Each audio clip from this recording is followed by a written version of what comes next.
Welcome to A New Breed of Golf Live. I'm Michael Breed. Excited to be able to join you again on a Friday and help you improve your game. We always do this all the time, so we got to make sure that you get to know the behind-the-scenes guys. It's time to introduce McMahon, and I'm just kidding you, Greg Ducharme, and, of course, Steve Gibbs. Gibbsy there in the hat, giving the big wave. Those are the guys behind the scenes that are making all this happen. Greg's going to be taking your phone calls, your questions that you've got.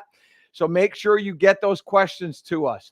What we're going to do is we're going to help you improve. And I know you're going to have some questions, so make sure you get them to us. Now, a couple of quick announcements that we've got. You know, we tell you about this all the time.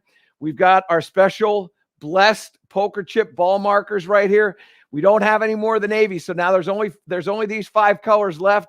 The lavender, by the way, is really hot. We're running out of those. So if you're interested in getting that lavender one, make sure you get involved now because there's not a lot of those that are running out. Of course, we will reorder at some other point. So, but make sure you get those. They're $6. Send an email to me at anewbreedofgolf@michaelbreed.com. The other thing is Pin Golf Rangefinders. We've got a special deal going on. There's 6 options in this rangefinder. One of the coolest rangefinders out there. You don't need a battery. All you do is you just charge it.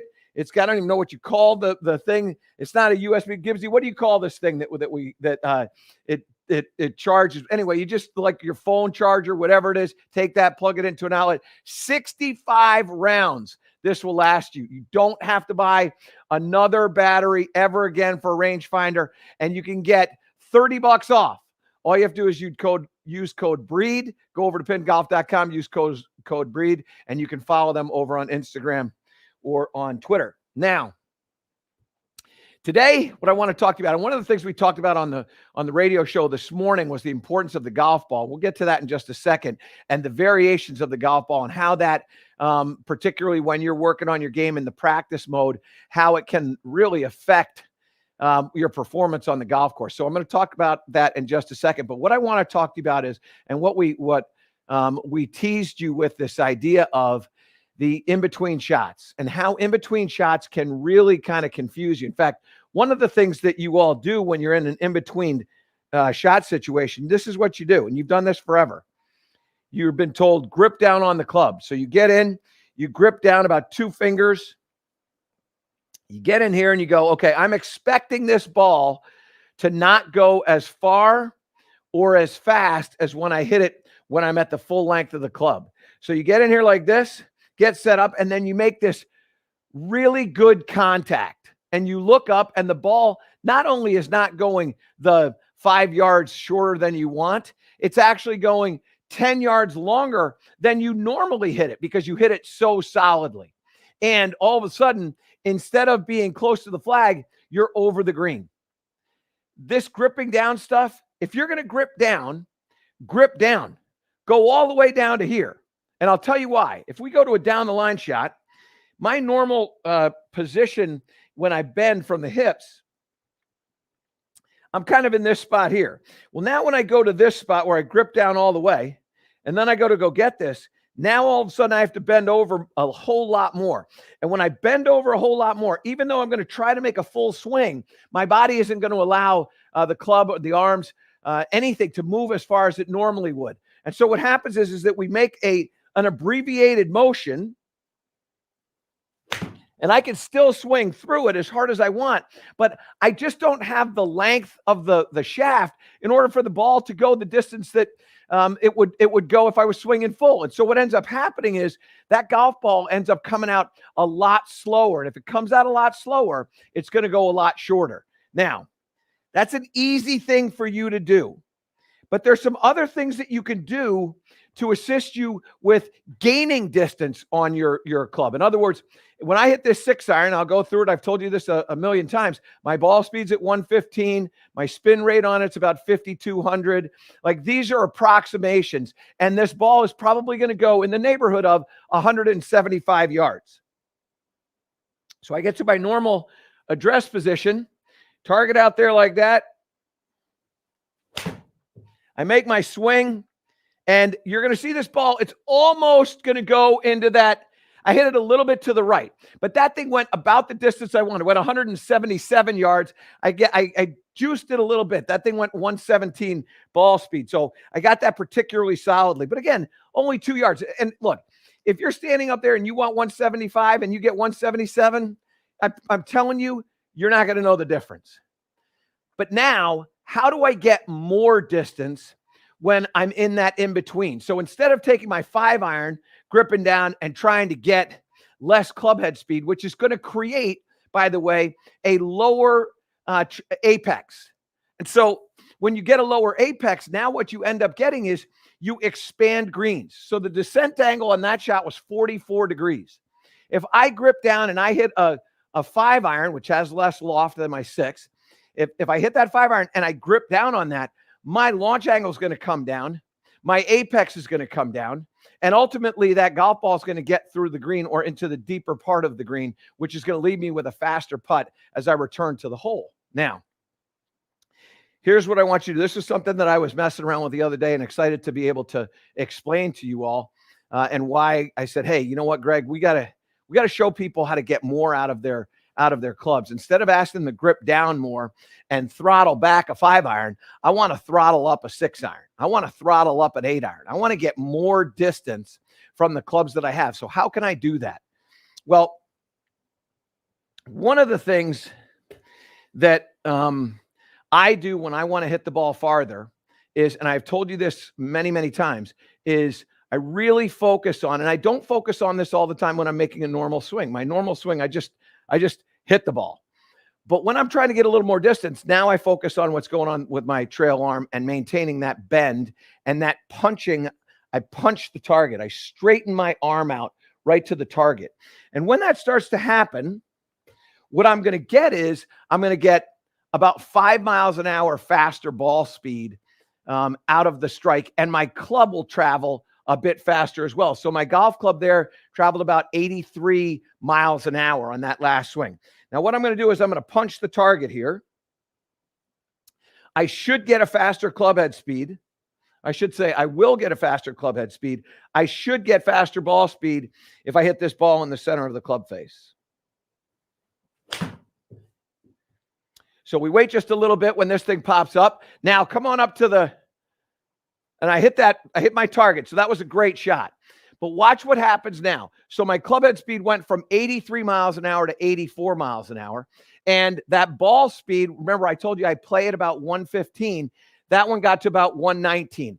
Typically, I'm going to get about 119, 120 out of that punching the target. So I'm going to get more distance. Now, that ball hit the target at 175 yards out, but it hit past the center. So it charted it at 176.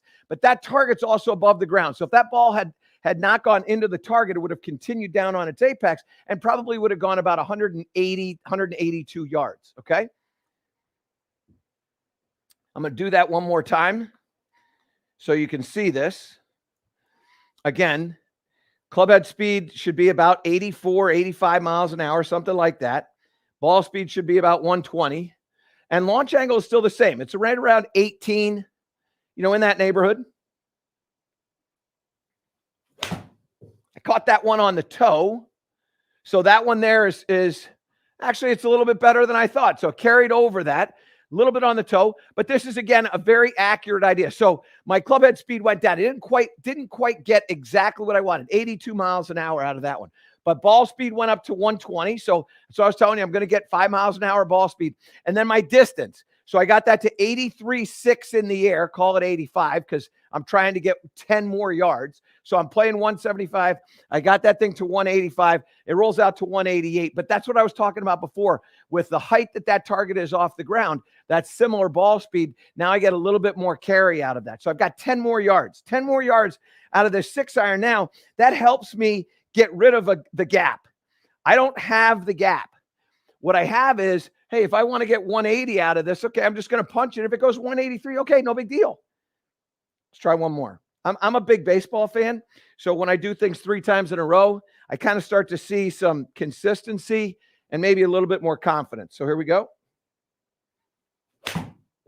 Oh, yeah. This one was really, really good. Watch this. This is terrific. So up to the front here, Gibbsy, what we see. And now club head speed, 85. Ball went 120.5. So you can round that up to 121. What did I get? I got 181 out of that. I spun it a little bit more. I launched it right at 18 degrees, apexed that one at 97. So what I did by going a little faster with it, I got a little bit more spin. That spins up to 5,500. So I got a little more spin, which gets that ball and keeps it in the air. Now my descent angle is at 46 degrees. So now I've expanded my greens instead of decreasing my greens. A very, very important element that you need to have and something that you need to practice with. And I'll get back to this practicing with all these numbers. It's an important thing for you to do to be able to know for certain, build some confidence, some trust, some believability in what it is that you're working on to allow you to gain these gains that we've discussed. Now, I want to show you what I'm going to do now when I need to get a little bit more out of this.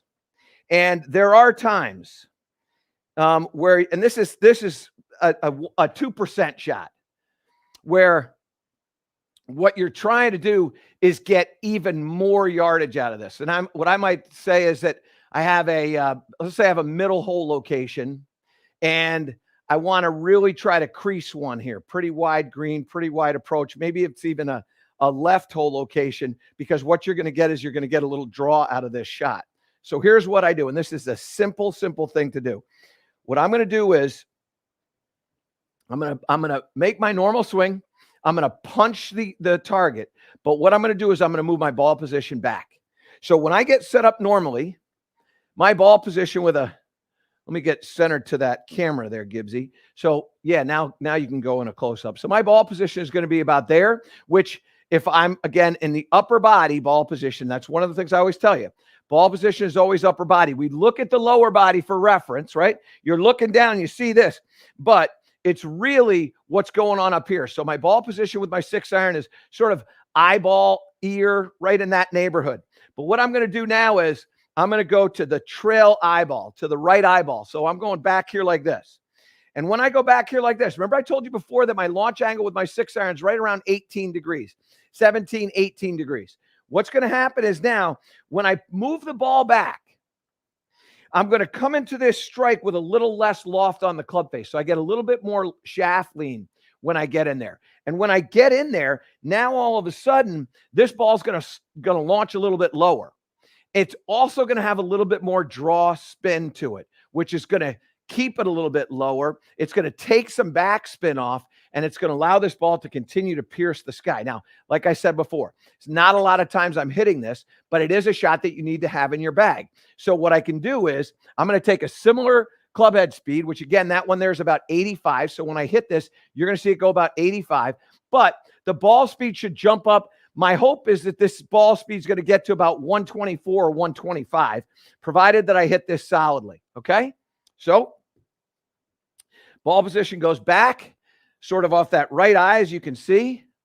And now same thing. I'm making the same swing, and I'm just thinking about punching that target. So here we go. Punch the target, back ball position. So there we go. Now, watch what happens here. This is fascinating to me. These are the things that I love about doing these types of shows, because this is live. This is not like, okay, cut that, let's put in what we want and then go. So look at what happens. Remember I told you my club head speed would be about 84, 85, similar. This club head speed was 83. It's pretty identical. I mean, maybe it's 1 mile an hour slower, but it's pretty identical. Yet the ball speed, just by moving that back, went from 120, 121 to 123. Remember, I was telling you about the launch angle going from 18, it's going to come down. Now it's at 15.4. And remember, I said to you I was going to get a little draw. Hey, Greg, maybe we'll put a trace on that. But stick with me here, Gibbsy. Remember, I said I was going to get a draw? 848 RPMs of left spin. Now, here are the other things that take place as a result of that. Remember, I had that 46-degree descent angle? That one there is at 41.6. Call it 42. So what does that mean? That means when that ball gets on the ground at 87.5, so say 88, all of a sudden it gets out at 193. Now, I don't need 193 out of my 6-iron. I'm a 175 guy with my 6-iron. But when I need to get that 1-2% shot where I need a blistering little heater coming out of there, now I know how to do it. And Gibbsy, now if you pull up that shot, what you're going to see is how that ball started out to the right and it had a little draw to it. And so combining all these things that we put together, what ends up happening is that I end up taking my 175 club and stretching it out to about 193. Do you need that all the time? No. What you do need is to help eliminate that in-between shot, because all you're really trying to do is get about 5 to 7 yards. Well, clearly when I punch the target, now all of a sudden I pick up that extra yardage. Now, if you're one of those individuals that just wants to get a little bit more yardage out of a shot and you don't want to alter your swing, well, now all you do is you just move the ball back. I mean, it's such a simple thing to do. And I talk to you about this all the time on the radio.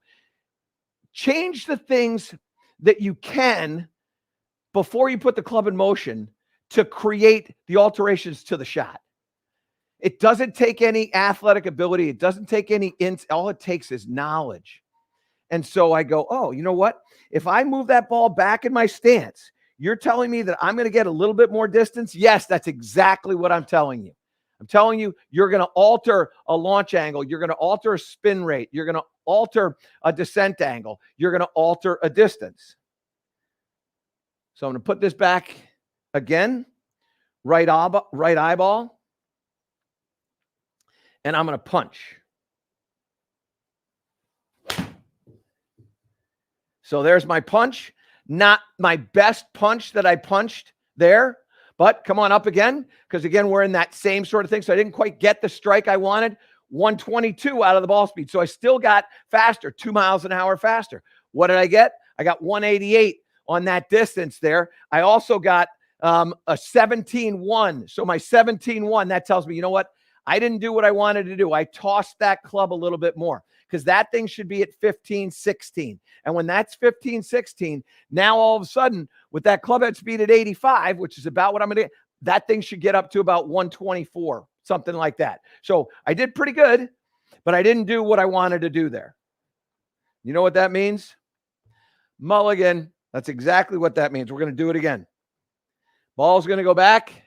I'm going to punch a little bit harder and get this thing to get to that. And the fun part is that the ball speed is going to change, but the club head speed isn't going to change that much with that back ball position.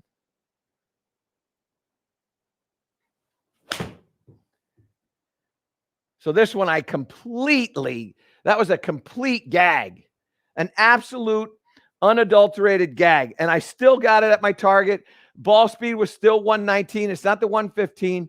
I want that 124. Let's go. Come on. Ball position back. What did I get that? Launch angle was at 14.7. So pretty good there, but I got to get that speed. There we go. Now, there we go. So come on up. Now we get to talk a little bit about some fun there because that's what I wanted. So 186, I got my launch angle to 15.6. I got my ball to get out to that 192. Ball speed was at 122. So all those things did pretty much what I wanted to do. I didn't get to the 124 ball speed, but that's still 7 miles an hour faster than my playing ball speed with my club.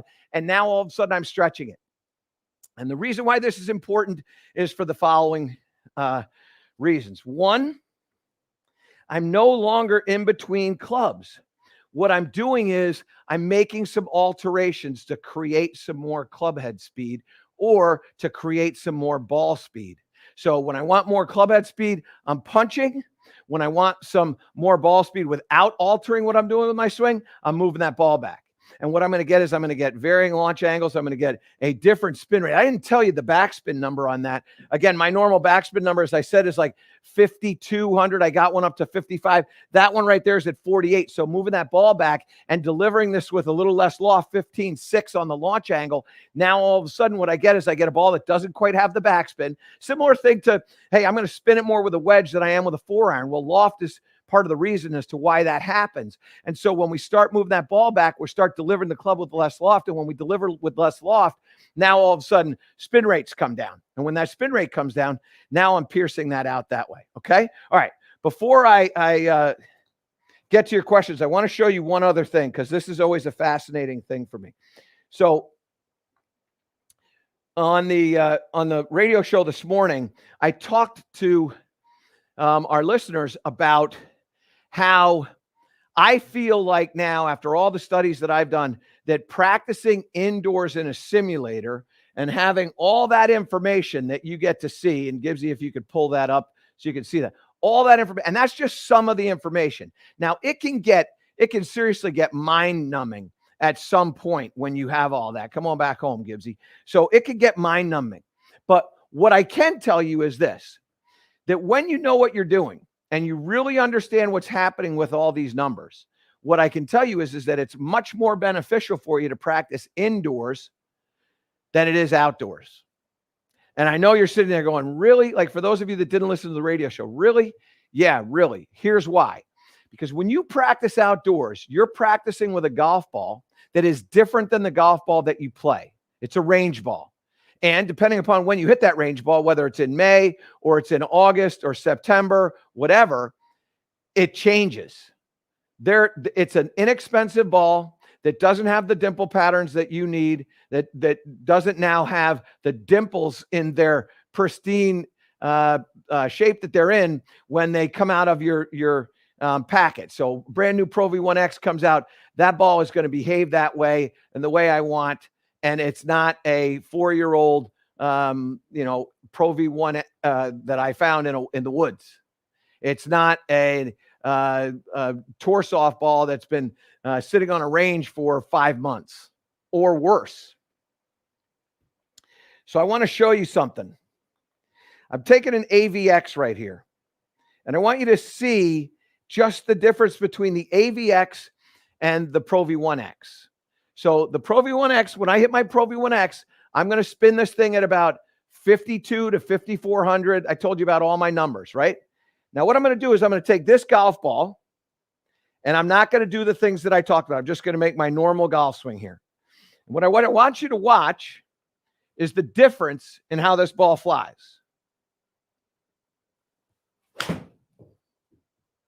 So watch this, because this. So I tried to hit that thing at the 115 that I play at. I got that at 115.7. So that's almost identical, virtually identical. And clubhead speed is back to 80 miles an hour. So I haven't amped up any of that stuff. But remember I told you that my spin rate would be right around 5,200? Well, look at what I got here. That came down to 4,200. And so what does 4,200 do for me when I play that? Well, all of a sudden, this golf ball, it goes 177, which is about what I want. But look at how it releases out. It releases out to 186. That's significant. Remember I told you before about my descent angle? My descent angle is like in the 45s. This one now is at 39.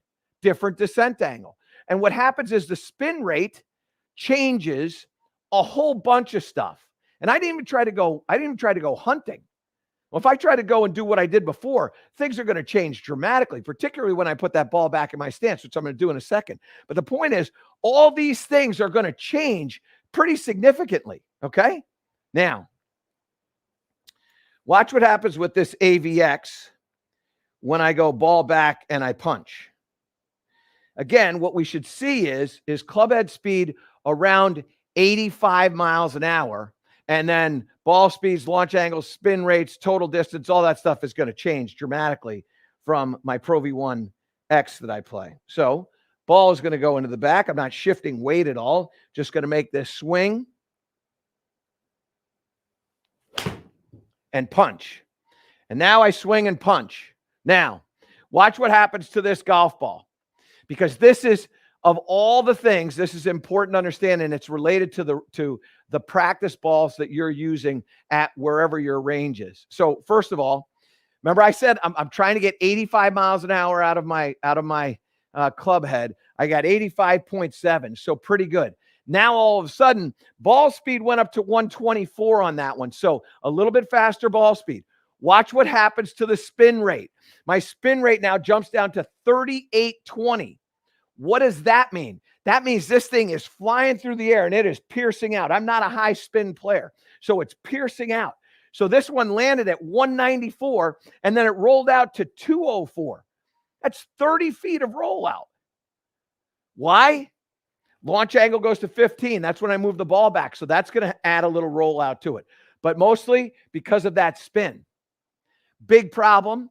If that's the ball that I'm playing, I can't do that because I don't want 30 feet of rollout in my shot. There are some people who want to do that. That's great. That's why we have that option for it with Titleist. But the point is that from Pro V1X to AVX, I have a completely different experience with the golf ball. And these are pristine. Look at my descent angles at 39 again. So a little bit of a different descent angle from what I play at normally and what I play at when I crease it out. I'm getting more club head speed. That descent angle is going to come down, but it's not going to go down that low. Launch angle was at 15, as I said before, and I still got some left spin there. So what does that mean? What that means is that when you're on the range,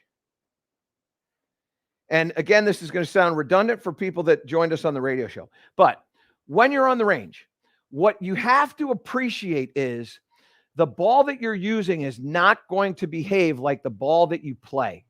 The range ball that you hit will not behave like the ball that you play. And so when you are working on your game on the range, you work on these following things. Let's say you're outside on the range. Work on this. Ball contact. Am I hitting the ball first? Yes or no? What's my start line? Am I starting it on the line that I want, or is it starting to the left or to the right? What's the direction that it's going in? If I want to start this ball to the left and fade it, am I able to start it to the left and fade it? Do not look at how much it's fading, because what's going to happen is, depending upon the trajectory of the shot and the length of time that it's in the air and spin rate of the golf ball, all these different things can change, and the ball can spin more or less, and then it will curve more or less. So don't look at the amount, but just look at the direction. So this thing starts over here and it turns back to the right. Okay, good. And then don't worry about the distance of it. Do not worry about the distance. Worry about what's my strike, what's my start line, where did the ball start to. You can also, if you want to flight golf balls low and high, you can definitely do that. No question about it. But it's one of the reasons why you struggle bringing practice success to the golf course, because there's one very important part of being successful with irons, and it's controlling club head speed, controlling ball speed, controlling apex, controlling the spin rate, launch angles. All that stuff gives me a total distance. And when you're on the range hitting a golf ball that's not the golf ball that you play, to a flag that's out in the range that you don't have any idea how far it is, you're just trying to hit it at that flag, you're not asking yourself for distance. And the name of the game of golf is distance and direction. Distance and direction. And when you're on the range and you're using a range ball, you're focusing on the direction and you're not focusing on distance. And all of a sudden, when that happens, and now you get out on the golf course and now you're in between clubs and you don't know what to hit because you haven't practiced distance and you haven't done this stuff, you don't know exactly what you're going to do. Now what happens is you make a swing that doesn't have a lot of confidence in it, not a lot of trust, not a lot of belief, and ultimately not a great outcome. So what I would tell you is twofold. One, understand a realistic expectation for accuracy of the golf ball that you're playing on the range. And the accuracy that you're going to get is start line. That's accurate. The strike on the ball, that'll be accurate. But don't let yourself fall victim to the idea that when you hit the ball and it's starting it where you want, that you're going to play great golf. Because what I can promise you is that is only part of the equation. The big part of the equation is distance. And there's only one club in your bag where if the ball goes 40 yards farther, you're thrilled, and that's your driver. Okay? All right. Gregory, I'm sure we've got a few questions here. We've opened up a can of worms, so go ahead. We do. I think you're really going to like this first one. This is from Justin. Hi, guys. Just wanted to ask about your golf journal. How often do you go back and review your notes? How do you structure your notebook in order to prevent information overload?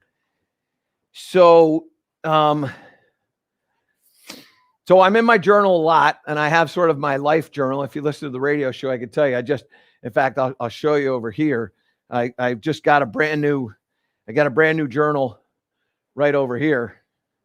Maybe Gibbsy put up a 10 so that when I go walking back here, that people don't think I've closed the show down. But I just started my new journal here, and this is going to give me a whole lot of information as to what I'm working on or ideas that I have or whatever. So I've just started this, and I probably in my office, I probably have 6 or 7 of these, not including this one here.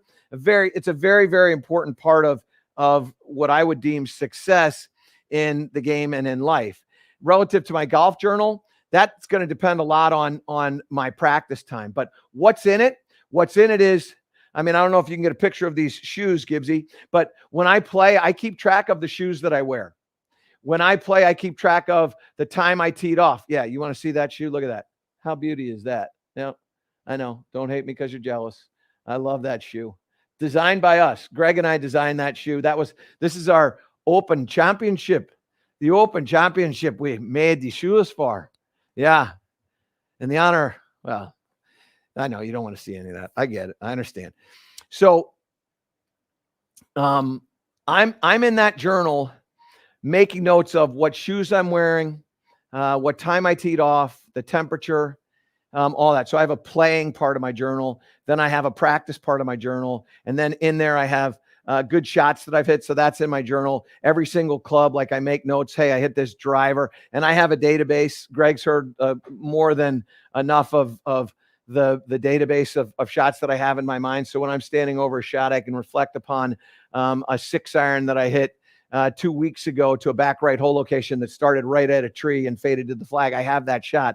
I also have a 4-iron that I hit in a Long Island Open qualifier that I go back to in my mind. I have a little wedge that I hit when I was trying to qualify for a U.S. Open back when I was working down in Augusta. So I have that little pitch shot off of a very tight lie over a bunker. Green was sloping. I don't even know how I got to that spot. I can't remember that, but I can remember that little pitch that I played where I should have made 5 or 6, and I hit this shot and I got it up and down. I've got a shot that I hit at Westchester Country Club that I use in a playoff, which was a drawing 6-iron with a back left hole location off of a bunker that I happened to beat. It was when I beat David Young, Cam Young's dad, in a playoff in one of our events. So I've got this whole database of shots that I have, and you put them in your journal. Make sure they're in there. Putts that you've made, 12-footers, 20-footers, 6-footers, pressure putts, all that stuff is in there. So I've got all that. I've got some mental stuff in there, but I have it separated out with little tabs. So my tabs are in there, and when I go, oh, you know what? Lessons. Okay, I have a lesson page. Now, I'm not taking a lot of lessons these days, but I recommend that if you take lessons, you write that stuff down. Swing thoughts, all your mental stuff, all those different things. And then keep track of like scorecards. Hey, I shot 78 today. I hit whatever. I did this. I made 4 bogeys late. And all of a sudden you start writing this down. You go, man, I'm making a lot of late bogeys. Why am I making late bogeys? What am I doing nutritionally? Am I eating the right foods? Am I drinking the appropriate water at the appropriate time? What am I doing? Like, you watch the U.S. Tennis Open that's taken place these past couple of weeks, and what you'll see is every crossover, they're drinking out of multiple bottles, 1 bottle of water, 1 bottle of I don't even know what. But you're seeing a lot of these things take place. And then it's very, very commonplace that you're going to see one of the players on the PGA Tour, LPGA Tours, they're walking down a fairway, nibbling on a peanut butter and jelly sandwich. In fact, we had we had Davis Love III on a couple of weeks ago talking about how, you know what, after you're done doing all these different things, that my concern is making sure that my players have enough peanut butter and jelly sandwiches, because those players are eating during the course of the round, and they want to make sure that they're hydrated and they have the right nutrition so that they have their energy level on the exact same space. So they're not making fatigue bogeys, and fatigue bogeys are happening late in the round. Am I making bogeys late in the round because I feel pressure? Am I feeling pressure because I'm playing better, but I can't get it in? All right, now I need to figure out, okay, what's going on with my mind? How am I thinking when I get out there? And we write this down. Oh, you know what? I don't have the right mindset. I don't have the what does a good shot look like mindset, the Rick Sessinghouse mindset. Those are all things that are in your journal. And then the most important part, and you bring that up, and I agree with it, read it. Write in it and read it. And that's how you're going to get better. Okay? Good question. This is a quick follow-up on that from Glenn. He said, I'm glad somebody asked about the journal. Is there a specific kind of journal you recommend for golf specifically? That one looks like a standard notebook. Is there a smaller version that you take out during the round? I don't take my journal out on the round. I play golf when I'm playing golf. And when I get done, that's when I get into my journal. My journal doesn't really go to the golf course with me. Now, and again, part of the reason why is I want the discipline of looking at my journal before I go, right? So I'm going to go hit balls. What am I working on? What did I work on the last time I hit balls? Oh yeah, I'm working on making sure that I get the club outside and I maintain my trail elbow bend. All right, so that's what I'm going to work on. And I'm going to stay to that. I'm not going to be influenced by somebody else who said, no, I just got this lesson. And Breed said to me, I gotta turn my body more. So I'm just going to start turning. You're not going to build any or develop any skills. You go to the range to acquire a skill. And so you continue to acquire the skill. And the skill is, okay, I'm going to work on my trail elbow bend so I can get more distance. And I keep going and keep going and keep going. I've been working on this thing for a couple of years now. And now I feel like I own it. Now I feel like when I go up here, if I want to blast one here, I can blast it. I can take my driver ball speed from 153 to 156 in no time at all. I take a few practice swings. I don't do it a whole lot, but I'm working on doing it a whole lot. And if I hadn't had the knee issue this year, I'd have done a whole lot more. My goal is for that to become, that's going to be my beast. I'm going for my beast right there with the big dog. And so, but the point is, in your journal, you're writing down what you want, you're reading what you want, but you're not taking it to the golf course, because heaven forbid you leave it at the golf course is more valuable than your phone. All right, go ahead. And that's saying something. It is. From Jay, can you give me a quick rundown on TSR driver? I love my TSI, but moving on up. Also, how about doing a show from the Titleist Ball Tour sometime? I love hitting balls inside and working on increasing angle of attack. Okay. So TSR, I'm going to need you to do me a favor, Greg, because believe it or not, I took my TSR out of the bag here and I don't have it. So I got to go get it. That was the club that I brought up to Manchester Lane. So the TSR, it has just come out, and I'm sure many of you have been paying attention to what has been taking place with this. But the response from the professional tours has been absolutely phenomenal. It really has been phenomenal. The club moves faster in the air. Imagine this stuff. I remember when I was really kind of doing these, I hate this term, deep dives. Deep dive. So I was really just trying to understand a little bit more as to what was going on with these clubs. And what I was told was, yeah, we hired this individual from Audi to help us with noise on the club. So, okay, cool. It sounds a little bit louder. It sounds a little bit different or whatever.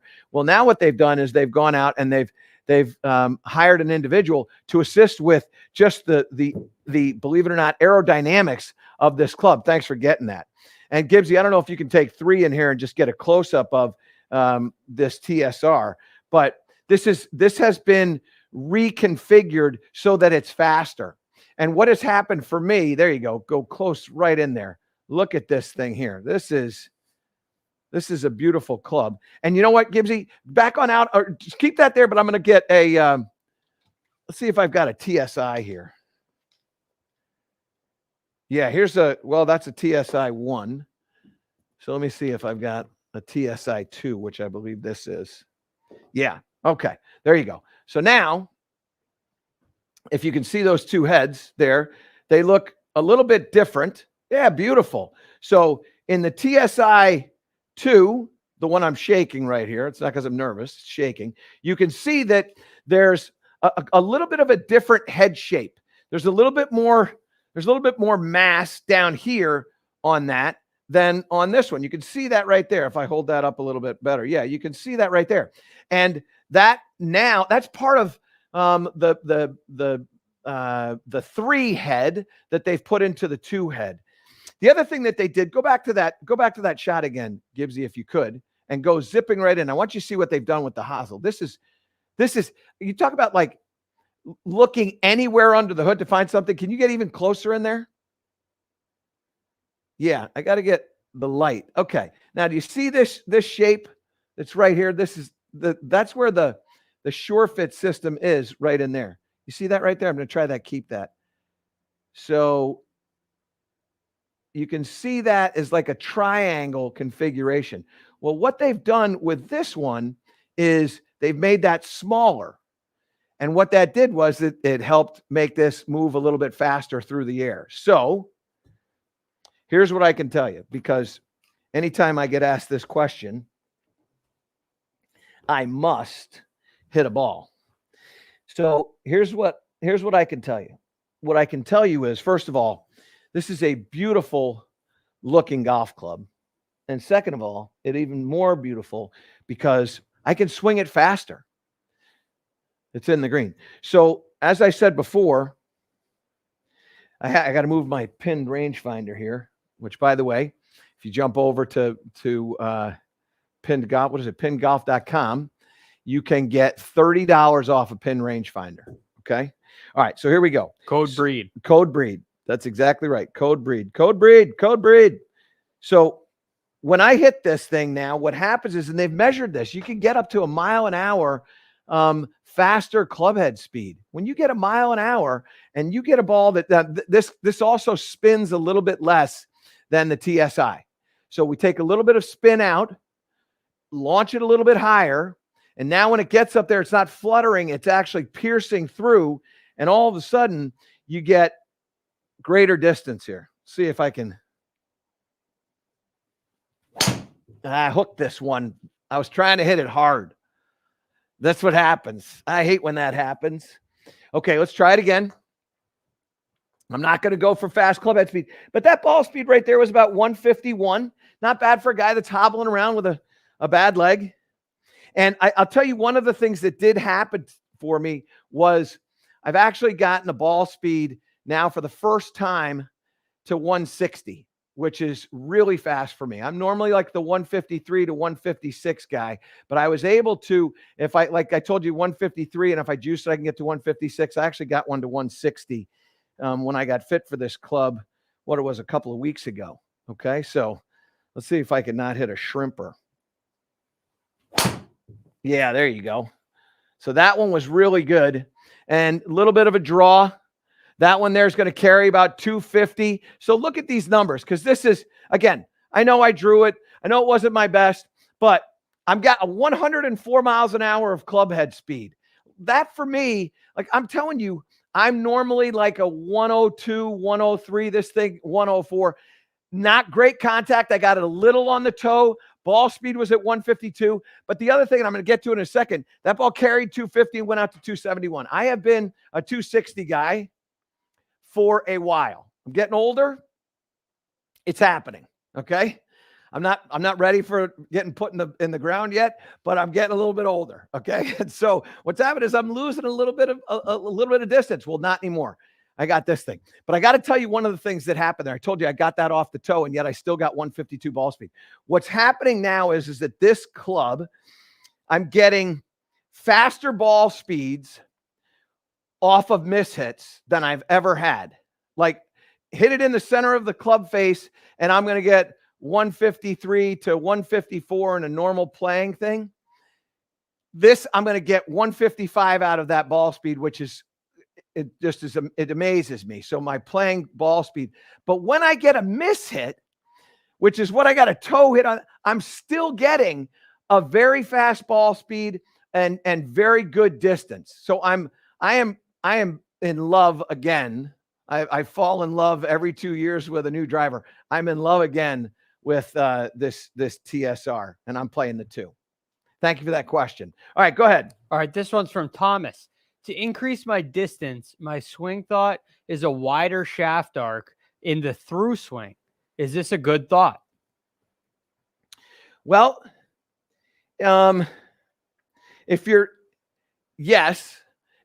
throwing the shaft out there, then you're throwing your arms out there. That's what we were talking about before with the punching of the target. So rather than thinking about it being an arm thing, you're just thinking about it being a shaft thing or a club head thing. It's fine. It works beautifully. So yeah, it's working. Look, I love the idea. If it works, keep doing it. That's, what you feel like you're doing, what you think you're doing. If it's achieving something, great. Keep doing it.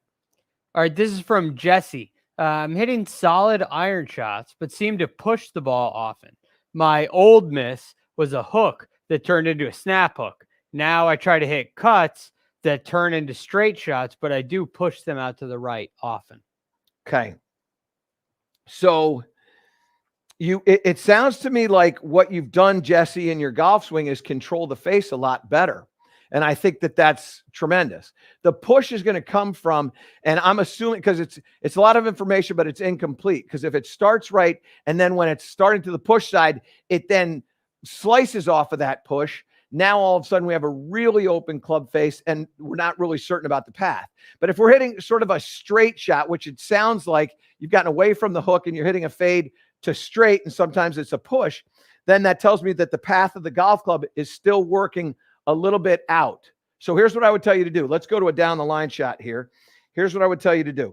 What I like to do when I'm getting rid of pushes is I like to set up in a practice mode with the golf club in front of the golf ball by about, let's just say 6 to 8 inches. So if you go face on, Gibbsy there, you can see how that's just outside my foot. And then if you go down the line there, what you're going to see is it's off the hosel of the golf club. And then what I'm going to do when I hit this is I got to hit this shot so that it doesn't hook. So I just make sure that I go here, control the face, don't let it hook. I'm not worried about what's going on with how far it goes. Just what I'm worried about is making sure that I have control of the face. And what you're going to get with that ball that far forward is you're going to get a ball that's going to start a bit more to the left. That one there started about 4.5 degrees to the left. Now, what did I do to do that? Well, what I feel like I do to do that is I feel like when I get back, I'm taking my shoulders and I'm just kind of seesawing them open. So when I get into this shot, what I'm going to do is I'm going to seesaw my shoulders open.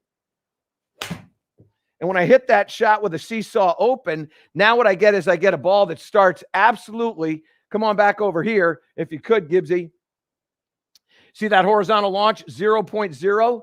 That's pretty straight. And then if you go to the shot that I just hit, that down the line shot, Gibbers, and what you can see is that's pretty straight.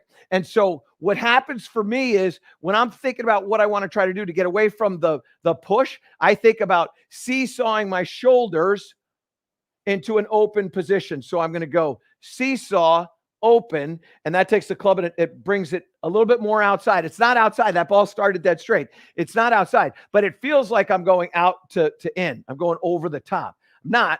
So if you're hitting pushes, you got to feel like you're going out to in. It's not a club face thing. That point, it's a path thing. Okay. Wonderful. All right. Okay. This is from Wayne. Question about targets. Sorry if this is already talked about. It wasn't. When I align to my target, do I aim where I want my ball to finish, or do I pick a target that allows for my ball flight? Thanks. This is honestly, I love talking about golf, and I love talking about shot shapes, and I love talking about stuff that's confusing you. And this is one of my favorite topics because this was something that I played a lot of golf, particularly when I was trying to play for a living, that prevented me from being successful. And that was, I would always look at where I wanted the ball to finish. And I didn't really pay a lot of attention to where I want the ball to start. And then eventually what I figured out was for me to play great golf, I felt like when I was trying to get a ball to finish somewhere, the precision was so great that I couldn't flaw my path. I couldn't flaw my face. I couldn't make a single flaw, or it was going to go sideways. And so then I went, well, okay, well, why don't I just pick a target of where I want the ball to start? And so then I went, okay, I want to hit fade. So I want to start this ball over to the left-hand side. So now I don't even look at that basket. I look at, there's a little tree out there that's to the left of that. And then I started over at that tree. And then I hit a little brush cut. And as long as that golf ball doesn't overfade, I've hit a good shot. So when this pops back up, what you're going to see is that the start line of this is going to be right at that tree that how do you know which tree I was aiming at? But that's the tree that I was aiming to hit it at. It was like about 4 feet to the left of that basket. I would have preferred a little bit more shape to the right, but that shot's not going to get me in trouble. So I'm happy with that. If I hit that ball the right distance, that thing went 117 miles an hour ball speed. So you know what? That ball's about underneath the flag. It landed at about 171. It probably goes to about 173 or 4. So I'm a little bit under my 175 flag, and I'm a little bit to the left. I've got a nice birdie opportunity. But what you'll also notice is that I didn't have a tremendous amount of curve on that shot, and I didn't worry about whether that ball was going to hook too much or fade too much. I literally, my focus is start it here and make your golf swing. Start it here and make your golf swing. And when I make my golf swing, the ball fades.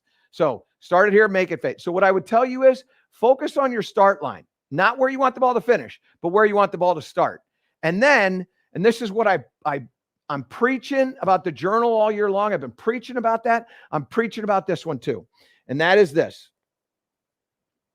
When you hit your shot, don't worry about the outcome. Worry about your start line. Let the ball curve, control the curve, and create a single shot shape. I like single shot shapes. A long time ago when I was growing up, the idea was, hey, we have to be able to hit the nine shots. I got to hit it low, low, low. Then I got to hit it low and make it go left, low and make it go straight, low, make it go right. I think you have to have those shots, but I don't think you have to use all those shots. It's like that one thing I was telling you about where when I want to get a lot out of, like I want to max out my 6-iron, I use that shot rarely, upon occasion. There are times when if I have a bunker in my way and I need to get this thing to, my 5-iron's not going to get over, I need to crease a 6-iron, I'll do it. Like I'm in the bunker and I got a lip. I got something like that. That's maybe I've got to hook it around a tree and I need to get more. And I don't think I can hook a 5-iron as much as I can hook my 6-iron. So then I use that crease shot. I don't use it all the time, but I have it. And the same thing is true. I need to be able to curve the ball in these directions and flight it different ways. But what I want to play with is I want to play with a single shot shape. And one of the statistics that I would urge you to keep track of is if you're a single shot shape person or questing to be, I wouldn't keep track of how many fairways I hit. I'd keep track of how many times I stood up there and I started the ball to the left and it faded to the right. I had 14 opportunities with a driver in my hand. And of those 14 opportunities where I had a desire to cut it, move it from left to right, I hit 6 of them. Okay, I got to get better. You go 14 for 14. I don't care about the number of fairways you hit. If you have control over your golf ball and its curve, you're going to play great. And you're going to play with confidence and trust and belief. All that stuff. Consistency. Go ahead. This is from Frank. How much practice time does the average tour player practice? And what do they focus on? If you had a student who was wanting to maximize their potential, how much short game is involved? So short game to me is the separator on the PGA Tour. And I mean that with putting as well. I think Justin Thomas is the player that he is because he's really, really good at what he does, but he's one of the best wedge players on the PGA Tour. I think Seve Ballesteros was one of the best wedge players. I think Phil Mickelson hit all over the lot, but he was a great wedge player. I think wedge play is really important. And I think the other thing, and the reason why they practice that so much is because they go from different grasses. So if you look at the playoffs that took place and you're at the BMW Championship that's in Wilmington, and then you go down to Atlanta the next week, those grasses are very different. And as a result, you need to know how the golf ball is going to, how it's going to be muffled or how it's going to react when it's coming out of Bermuda versus coming out of a bent or whatever it may be. And so they spend a lot of time practicing with those different grasses. And so they spend a lot more time in the short game. When I was out there on tour working with varying players, we probably spent, 60, 70% of the time out there working on short game shots. These players, unless their swing is in real jeopardy on the PGA Tour, when you see them a PGA Tour week, they're occasionally working on something, but they're more verifying things. They've got their launch monitor out there. They're verifying ball speeds, club speeds, face positions, angles of approach of the club, all that stuff. They're verifying that. It's a rare time when they're really, really grinding over their golf swing. It happens, but it doesn't happen a lot. A lot of that stuff happens when they're at home trying to develop a skill. And so what would I tell you? Spend a lot of time in short game. Work on your short game. Your golf swing is going to be what your golf swing is going to be. That doesn't mean you can't change it. It just means you're going out to the range to go warm up for a round of golf. You're not going to find a swing thought that's going to, it'll happen, but it's occasional. But if you get a ball up and down 3 or 4 more times than you normally do, now all of a sudden you shoot lower scores because you're still going to miss roughly the same amount of greens. And then when you go to work on your game, if you want to work on this is where the journal comes in. You want to work on your golf swing, work on your golf swing. Work on your short game. You want to work on your short game, flighting, spinning, doing whatever. But on the tour, and if you're trying to become a better player, to me, the separator is, what are you doing with a wedge in your hand? What's your proximity to the hole from 125? What's your proximity to the hole from 85? Do you have the ability to control the ball when you're hitting a 50-yard shot with the landing and the spin? Those are all really important. Okay. This is also from Frank. It's a really good one. What drills do you recommend to your scratch students to feel pressure? Okay. Pressure is a self-induced thing. And what I find is that when I want better players to feel a little bit of pressure, and this doesn't happen for every single player, but what happens is that it's the pressure of consistency. So for instance, and I'm not going to do it would take too long, but what I like to do with my players is this. So I have a 10-ball drill that I do. So I separate out the golf balls. So I got 2, 4, 6, 8. So this pile of balls right here, there's 9 balls in this, and then here's the 10th. Now, I would stand up and go, okay, I want you to hit a 175-yard shot into that basket. How many of that 10 do you think you could get in there? And they might go, well, like a better player. Well, I think I could probably get 5. Okay, my goal is 5. All right, so here's the deal. At 5, if you get 5 in, we're even. If you get 6, I owe you. And then whatever the bet is, I owe you. And if you get less than 5, you owe me. And then let's set a record. And so what they'll do is they might get 7 in there. And then the next time they might get 8. And now all of a sudden they have the expectation of 8. And now they want to get to 9. And all of a sudden when they get their 8th in a row, now I get that one shot that's a pressure shot.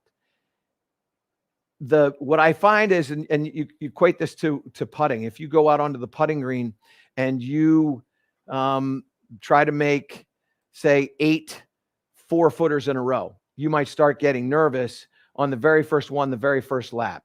But let's say you mess up and you're 6 or 7 or 8 times into this. And now by the time you get to the 7th putt and you've made 6 in a row, now you might get a little bit of nervousness. And then once you start to get to where you beat the nerves back and you're comfortable playing with the nerves, now you can expect yourself to perform with nerves when you get out on the golf course. So those are some of the things that I do. I try to create, and what I would urge you to do is try to create consequence in your practice. What's the consequence? So for instance, I'll give you an idea. My wife is trying to talk me into taking these ice baths, these cold baths. She's been reading some stuff about Wim Hof and all these other things. And so what I might do if I was doing this, let's say I don't like taking an ice bath. And let's just say, and I haven't done this yet, but let's just say that I don't like taking an ice bath. And 1 minute in the ice bath is a lot. What I would do is I would give myself a task. I got to hit 3 of these shots into that basket, or I have to add another minute in the ice bath. So I have to stay in that ice bath for 2 minutes versus 1. All of a sudden now, boy, every one of those golf balls means something, which is exactly what happens to you on the golf course. So what you do, maybe it's jumping jacks, maybe it's push-ups, maybe it's sit-ups, whatever it may be, something that you don't like to do, burpees or whatever. I don't know. There's something that you don't like to do. And then what you do is you create the consequence. And once you create the consequence, now you're playing golf. And so what I like to tell people is it's very difficult to bring range to the golf course. Let's bring golf course to the range. Let's create a consequential moment on the range. This is what it feels like out there. And then once you do that and you start overcoming those consequences, now all of a sudden you have a reasonable expectation when you go out there and you go, you know what? I have beaten this nervous energy back many, many times. I can do it out there. And then you will. That's what I would tell you. This is from Ted. What is good gapping for my woods? I used to struggle with getting height on my 3-wood. I went to a 5-wood, 18 degree, with a shaft that was just a little bit shorter than a 3-wood. Currently, the TSI 3-wood is 16.5 degrees. And so you want to have a proper gapping. So that's what he wants. So gapping in the distance. Yes. So he's got a 16, you got a 16 and a half degree 3-wood, and you have an 18-degree 5-wood. And it sounds to me like you're hitting those woods relatively similarly. And the answer is, well, the lofts aren't that different. You got a 16 and a half and an 18. That's a degree and a half. That's not a tremendous amount. So what I might do if I wanted to create some greater gapping between those, and you went to you were hitting it too low, so you went to a 16 and a half with the 3-wood. Well, now what I would do is I would go to a 19 and a half with your 5-wood. I try to keep a 3-degree difference between your woods. So in my woods, I have a 15 and an 18. So I like that 3 degrees. And by the way, the difference between your 3-iron and your 4-iron, or your 4-iron and your 5-iron, might be 3 degrees. If it's not 3 degrees, it might be 4 degrees, but it's not going to be a degree and a half. It just isn't going to be a degree and a half. At that point, you have an expectation of similarity. And so what I would suggest is just add some loft to the 5-wood. Now, I don't know what that does to the rest of the set of the clubs, but you will certainly gap out those woods a little bit better. That's would be what I would tell you. The other thing I would suggest to you is, if you hit your 16 and a half, similar to what you're doing with your 18, maybe take the 16 and a half out and just play with an 18 and maybe add another wedge. Or the other thing that you could do is you could get a 15 degree, but only use it off the tee. So just use it as a driving club, your 3-wood, because put it on the tee, you'll hit it a little higher in the air. Now, there's some other things that you could do. You could alter the shaft, maybe go to a slightly weaker shaft on that 15-degree head, and that'll throw the ball up into the air. You could do some things with getting a different style, maybe a TS2 with a little bit, or the TSR2 with a little bit more back weighting in there versus the 3. I mean, there's things that you could do to make the gapping a little bit better. But I mean, the easy thing to do is to just take the head off, add some loft with the SureFit hosel, squeeze it up, and get that thing to 19 and a half. And you'll see a pretty good gap there between the 3 and the 5. All right. This is from D. Gone from an 18 to a 6 handicap in the last year, but struggling with hitting consistent wedge distances. What can I do to get better distance control? Okay. So give me let's jump to the wedge range. And we'll talk about getting some distance control. So if you would, Greg, give me the wedge range and give me about let's go for a 105. Okay. So how do I get consistency with my wedges? Well, one is you have to, I mean, these are all logical. One is you have to make this club move at a similar speed, consistent speed, whatever that speed is. And then the second is you have to deliver the club with a consistent loft. And what I see that happens to people is they alter the loft quite a bit. I'm going to show you what I mean. I've got a 105-yard shot here, okay? What I'm going to do with this one is I'm going to let this club head kind of pass no, don't go down to there. No, face on is good, Gibbsy. Yeah, so what we're going to do is we're going to let the club head pass the handle right here. When I let the club head pass the handle, now what you're going to see is I'm going to add some loft to that club face. So I got 105, and I'm going to let this, I let it pass. So I chuck that up into the air. Now, it's going to take a little while for this ball or for the numbers to pop up here. But what you're going to see is, so that one, come on up to the front. Move this club so I don't step on it. But so what you're going to see is that one launched at 32.5. The ball speed was at 74. And the reason why the ball speed would come down is because I had so much loft on it. So as I start getting more loft, I'm going to get variances in what happens with the ball speed. But the launch angle goes to 32.5. And when that happens, my spin rate's going to go up, but my distance is going to come down. So that spin rate went up to about 9,500, and that ball flew 84 yards. Now, what I'm going to do on this one is I'm not going to throw the club head. I'm going to feel like the club head is staying behind the handle. I don't have a marker on this, so the club head speed is not reliable. But what you're going to see is the ball speed is going to go up, the launch angle is going to go down, the spin rate is going to go down, and the distance is going to go up. Okay? So I'm going to deliver this with a little bit more lean in the shaft. And now what you're going to see is a pretty good shot. I'm going to take that shot. And now what you're going to see is you're going to see some things change quite a bit. So remember, the spin rate was up at that 9,400. That now is at 8,700. So that came down. It still spun back, but there wasn't that large amount of backspin. And what I got was I got a ball that went 105 and spun back to 104. So pretty good shot. I'm happy with that. I think I can make that putt. Now, remember we talked about the launch angle. That thing was what, 32.5, I think is what it was. It was 32 something. And this launch now goes to 27. So I took about 5 degrees of launch off of that. So I altered the launch. That came down. The spin, that came down. What ended up happening was distance went up, and obviously ball speed went up. That ball speed went to 86 miles an hour. Now, those clubhead speeds were roughly the same. I know that this is going to be different, but what I'm telling you is I don't have a marker on it, so I don't trust that club speed right there. But what I can tell you is I've done this enough to know that the speed of the club will be very similar, but the delivery of loft will be quite a bit different. And when that delivery of loft is different, I get a different launch angle, 5 degrees difference. I get a different distance. I get a different ball speed. I get a different everything. Okay? Okay. Okay, this is from Mark. With your irons, are your hands in line with the ball at setup? And do you move the ball around in your stance according to which iron you're facing? So is the club head in line with my handle? No.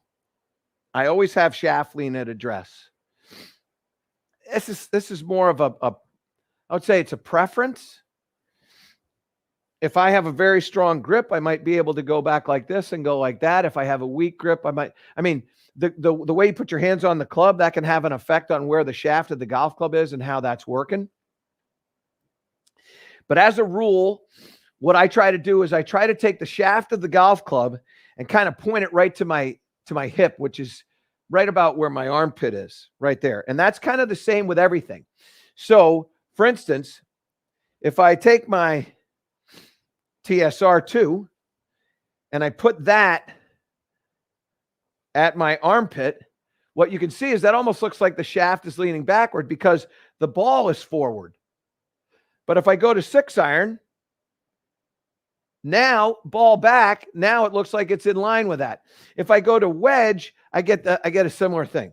So the club itself and the ball position itself, and then the shot shape, what I'm trying to do, cut, draw, all those different things affect what it looks like. But I'm always taking this and I'm always trying to point this right up here, which is right about at my hip there. What was the second part of that question? The second part was, do you move the ball around in your stance according to your iron? Yeah, absolutely. And again, everybody talks about stance with ball position. I just look at it relative to my shoulders and specifically from armpit to nose. So I'm moving the ball position, not a great deal. Okay. All right. Let's take one more question here. Okay. This is from Billy, not our producer, Billy, but a Billy. Been working on gaining distance with each iron and added more face rotation after impact. Shocker, I get a straight pull. How can I keep the higher ball speed and minimize the pull? Well, what you're doing, Billy, is you're maximizing toe speed. You're not maximizing club head speed. In other words, if the toe is going fast, but the heel isn't, now all of a sudden you're not maximizing club head speed. You're just maximizing toe speed. And so in order for you to maximize club head speed, you have to have speed feel like speed is maximizing through the shot. And that's where I go back to this elbow. I think the elbow is the easiest way to do it because when you're pushing from that elbow, you're not rotating the forearm.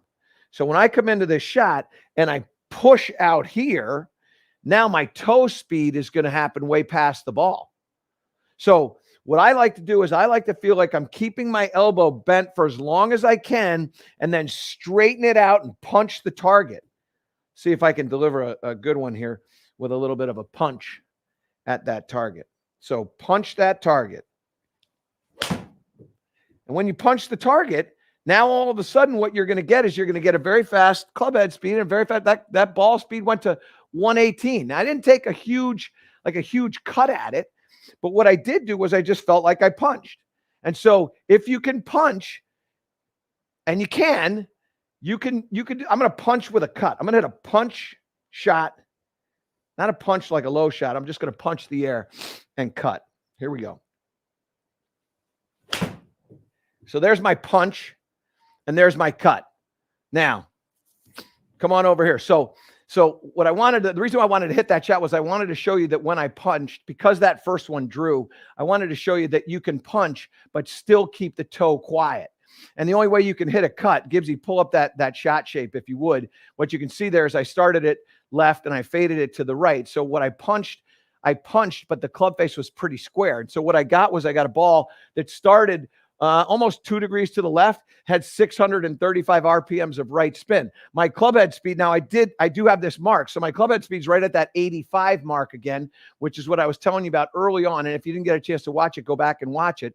What I got was about 85 on that. My ball speed jumped up to 120. When it jumps up to 120, now it's going to go faster than the 175 that I play at. That one went 185. And what I find is that when I hit the ball at 120 ball speed, I'm going to get 10 more yards. I can promise you, and this is a fun thing, as much time as I've spent in the studio and hitting balls into a simulator over the last, I don't even know how long, 15 years or so, I've learned a lot about these simulators, specifically about golf simulators, but all the simulators, all the launch monitors, I understand all of them. And what I can tell you is that you should, every club that gaps out 10 yards different has about 5 miles an hour ball speed difference. So if I want to hit a ball that goes 185 yards, I don't care what club I'm hitting. If I want it to go 185 yards, it has to have around 120 miles an hour ball speed. 175 is going to be about 15. 165 is going to be about 110. And so for every 5 miles an hour of ball speed that you add, you'll roughly add about 10 yards. And so what you have to be able to do is figure out how to get the ball speed to where you want to go the distance that you want. That apexed at 82.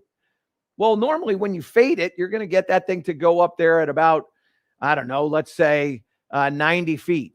But what also happened was because I punched, what I got a delivery on this, and my 6-iron, normally my launch angle is 17 degrees. But when I punched, it came down to 16. So I'm delivering it with a little bit less loft, and then I get a little bit faster ball speed. And that's what kind of gets it going the way I want. Okay, we have to step away. I hope everybody has a great weekend. I hope you get a chance to spend some time learning about ball speeds and messing around with some of the things that we've talked about today. I appreciate all the email questions that you send to us on A New Breed of Golf, and love being able to interact with you on the radio as well. Also on Course Record, which you can catch us on Course Record on CBS Sports Network. That will be Monday night at 7 p.m. Those reminders that I want to make sure that you're clear on, we've got our Blessed Ball Marker poker chips. They're $6 each. We've got no more Navy left. So those are the 5 colors that we have. Whatever you want to get into, please make sure you send those emails to me at anewbreedofgolf@michaelbreed.com. Also, too, the pinned rangefinder. Pinned Golf, great rangefinder. You don't need any more batteries. Use the code BREED when you go over to Pinned Golf. You can get a rangefinder. It's a wonderful gift that time of year when you start thinking about other people and getting presents for them. The Pinned Golf rangefinder, it's fantastic, and we're going to be doing a lot of really cool things with them as well. I also want to remind everybody about the individuals that make this show possible. So if we could, Gibbsy, you give us a little shot of both you and Gregory, so you guys get a chance to say goodbye. Have a great weekend. Yep, there's Gibbsy on the left and Greg Ducharme there. But for all of us, I'm Michael Breed. Thank you so where are we going over here? Okay, yeah, we got to do that again. So for all of us here on A New Breed of Golf, I'm Michael Breed. Thank you so much for watching us here. We look forward to seeing you or talking with you on Monday morning. Have a wonderful weekend.